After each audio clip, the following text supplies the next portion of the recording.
So I have watched the third episode ahead of schedule, so yay me. That's why this video is coming to you when it does. Basically, third episode of Game of Thrones, lots happens, and nothing happens at the same time. They're kind of like laying the ground for stuff to come later. It's basically all a reaction to what happened with the crazy Joffrey death sequence. So now it's kind of like the calm before the next shitstorm. that's coming. Yeah, it's pretty much the title of the book. Lots of things have happened. One of the scenes that really impressed me was the whole Daenerys and Dario scene, where she walks up to the city, I think it's Marine, and she's like, well, you know, I freed all these slaves over here, and, you know, I don't really have a message for all you owners and rulers up there. Just you slaves. The enemy is right beside you. Why don't you do something about that? And just to drive the thing home further, she hurls, like, as she's been coming closer to the city, they've been finding these slaves, like, up crucified with, like, collars. And so they've been taking the collars off and burying the slaves. And so they, like, catapult in all of these collars, and so there are all these shots of, like, these slaves bending down with these broken collars and just kind of, like, looking at their masters. And you're just like, oh, I don't want to be you. This is not going to be pretty. And it just, like, cut there, and I'm just like, that is a good ending. And then you also had that huge, like, scene where, like, they send out their champion, and their champion's like, oh! And then Dario's just like... kind of like... and then he pees on the ground. There was just two... Oh, my goodness. I love the point right before that where it's like, oh, who's going to be my champion to fight their champion? And, like, Grey Worm comes up and he's like, I'll be your champion. And she's like, no, I need you to live. And then Sir Jorah is just like, I'll be your champion. And she's like, you're my best friend. Nope. And then Salome comes up and she's just like, I need you too. And Dario's like, well, I guess I'll go. I'm useless. And she's like waiting for like a response, and she's just like, have fun. It was just so funny. It sucks to be you. Good on her though. It's just like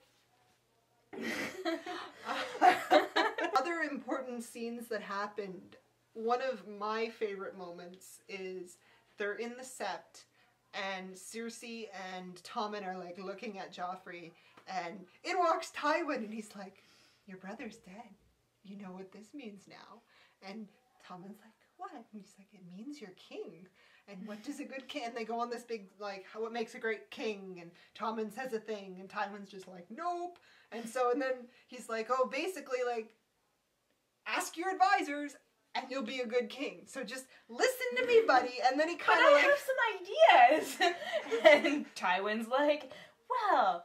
listen to me. And then he kind of just like starts leading him off, just like, do you know what a point of the queen is, right? Does anybody? And I'm just like, this is the birds and the bees.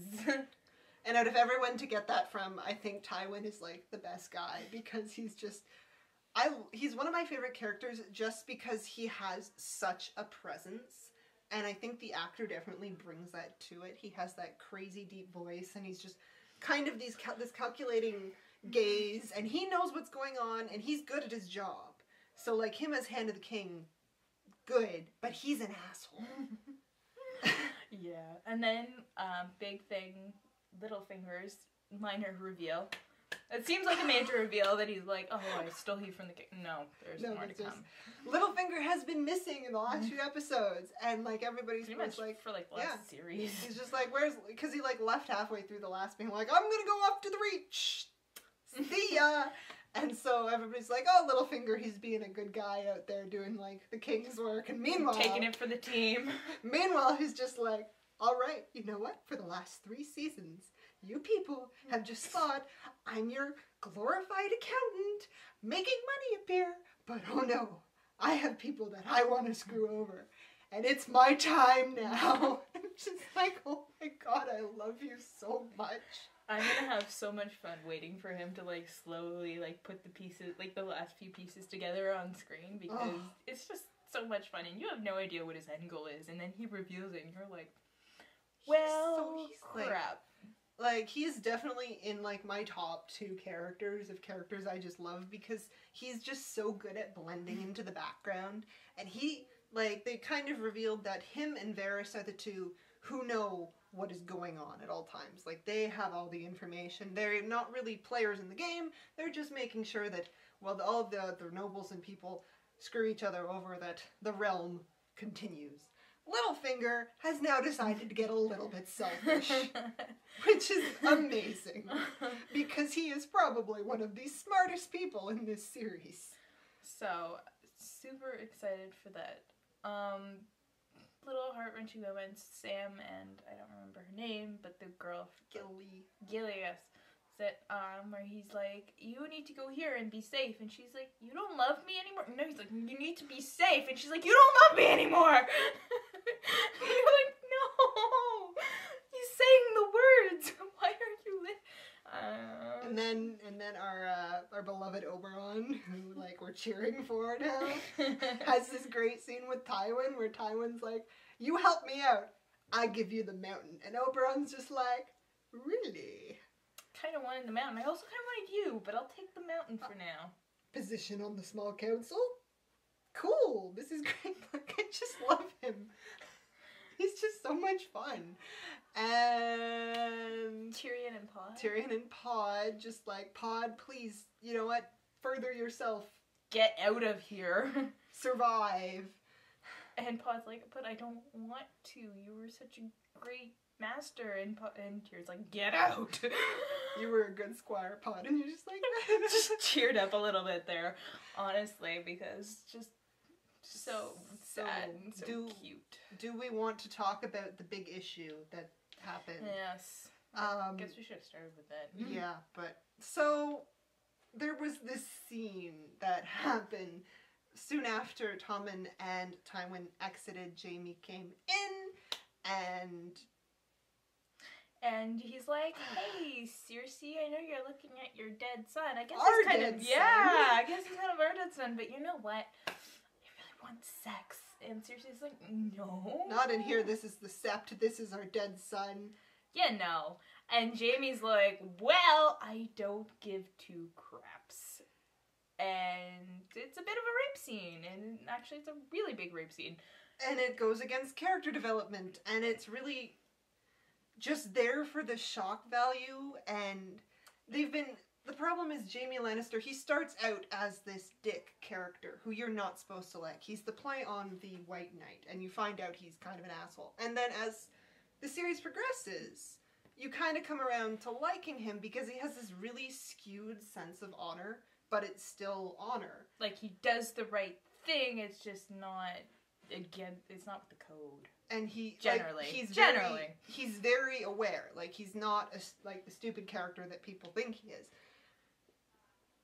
What was this, HBO? Like, this was just... I'm fine with the gratuitous sex. We got it with Oberon and his girlfriend, but this was just like...